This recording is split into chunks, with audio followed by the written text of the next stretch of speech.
Ya, Tribuners, berikut kita saksikan konferensi pers yang dilakukan oleh Polresta Bandar Lampung untuk mengungkap 12 mobil yang menjadi korban dalam kasus penggelapan. Angka yang kita amankan ini dia berbeda, tidak satu dalam komplotan atau jaringan. Dan untuk apa tadi? Untuk Iwan sama HY, dua-duanya ada dugaan terkait jaminan fidusia sama pasal 372 ataupun 378. Nanti itu proses penyidikan yang kita lakukan sampai ke jaksa, nanti kita akan mengkoordinasikan. Dari sekira bulan Juni sampai dengan terakhir pada saat kita ungkap kemarin sekira bulan Agustus. Dan ada BPKB dan juga kunci mobil. Ya, Pak Kasat, lihat sini Pak Kasat. Oke, 1, 2, 3. Oke, cukup. Mau ini nggak? Mau melakukan press release terkait dengan penipuan dan penggelapan, di mana penipuan dan penggelapan terhadap mobil rental. Kita mengetahui banyak komplain, banyak keluhan dari pengusaha mobil rental karena banyak sekali dari mobil-mobil mereka yang dilakukan penipuan dan penggelapan. Alhamdulillah untuk Polres Satreskrim Polresta Bandar Lampung melakukan pengungkapan terhadap penipuan dan penggelapan tersebut.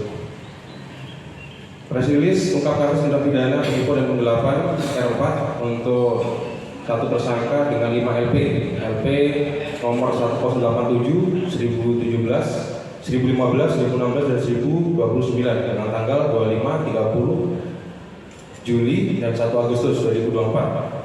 Untuk TKP ada di Jalan Soekarno, Kecamatan Raja Basa, Kota Bandar Lampung. Ada 2 TKP, lalu Jalan Pagar Alam, Gang Kamboja. Setelah itu Jalan Soekarno kembali, ada 2 TKP. Waktu kejadian hari Selasa tanggal 8 Juli 2024 jam 4, hari Senin tanggal 8 Juli, Minggu 28 April, Sabtu 15 Juni dan hari Kamis 4 April.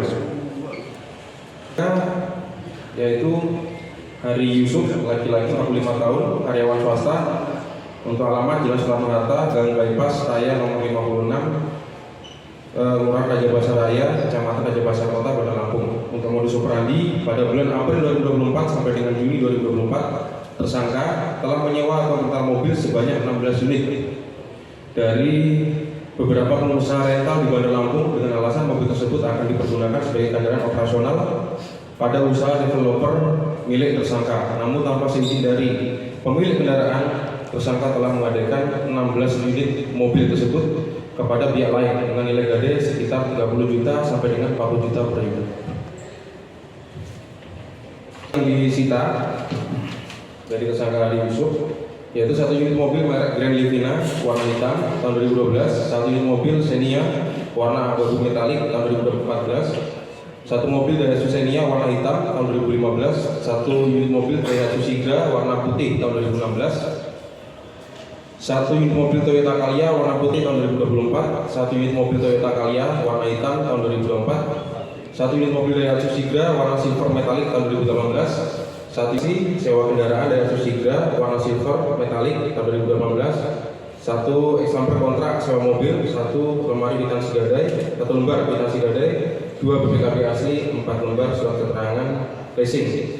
Untuk pasal yang dipersangkakan pasal 378 KUH pidana dan pasal 372 KUH pidana tentang penipuan dan penggelapan dengan ancaman hukuman penjara paling lama 4 tahun.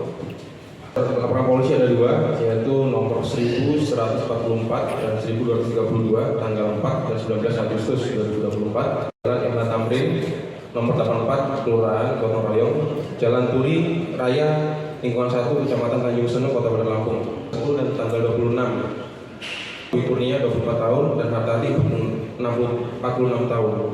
Untuk identitas tersangka Iwan Sugianto alias Iwan, laki-laki 45 tahun, wira swasta, Jalan Haji Abdul Muthalib, Gang Tirto nomor 192, lingkungan 2, RT 007, Segala Mider, Kecamatan Tanjung Sekarang Barat, Kota Bandar Lampung. Untuk modus operandi kejahatan pada bulan Juni 2024, kendaraan roda 2 Bandar Lampung. Setelah diproses dan dilakukan kontrak pembiayaan, diketahui dokumen berupa KTP atas nama Dodi Marito KTP atas nama Lulu Triana, surat keterangan domisili yang dikeluarkan kantor kelurahan Waihalim, Permai, yang digunakan oleh tersangka ternyata tidak sesuai dengan data kependudukan dan data pada kantor kelurahan Waihalim.